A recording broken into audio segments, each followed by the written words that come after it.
أعوذ بالله من الشيطان الرجيم. ألم تر إلى الملأ من بني إسرائيل من بعد موسى إذ قالوا لنبي له ابعث لنا ملكا نقاتل في سبيل الله.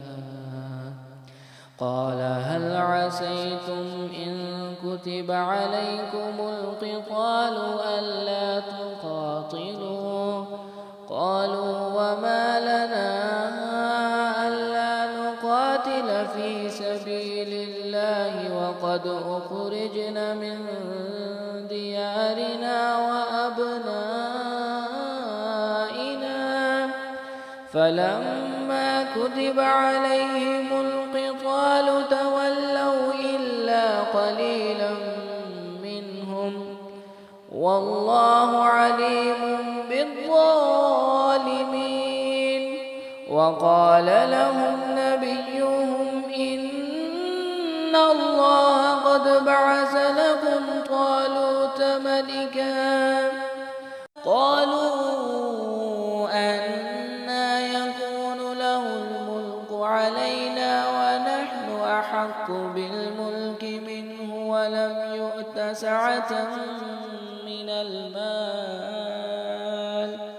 قال إن الله استفاه عليكم وزاده بسطة في العلم والجسم والله يؤتي ملكه من يشاء والله واسع عليم. وقال لهم نبيهم إن آية ملكه أن يأتيكم التابوت فيه سكينة من ربكم وبقية مما ترك آل موسى وآل هارون تحمله الملائكة إن في ذلك لآية لكم إن كنتم مؤمنين. فلما فصل طالوت بالجنود قال إن الله مبتليكم بنهر فمن شرب منه فليس مني ومن لم يطعمه فإنه مني إلا من اغترف غرفة بيده. فشربوا منه إلا قليلا منهم. فلما جاوزه هو والذين آمنوا معه قالوا لا طاقة لنا اليوم بجالوت وجنوده.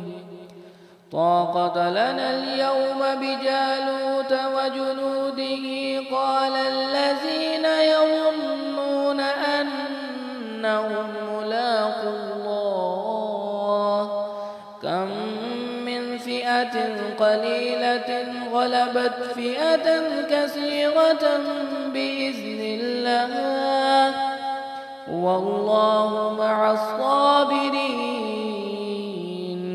ولما برزوا لجالوت وجنوده قالوا ربنا أفرغ علينا صبرا وثبت أقدامنا وانصرنا على القوم الكافرين. فهزموهم بإذن الله وقتل داود جالوت وآتاه الله الملك والحكمة وعلمه مما يشاء. ولولا دفع الله الناس بعضهم ببعض لفسدت الأرض ولكن الله ذو فضل على العالمين. تلك آيات الله نتلوها عليك بالحق وإنك إنك لمن المرسلين.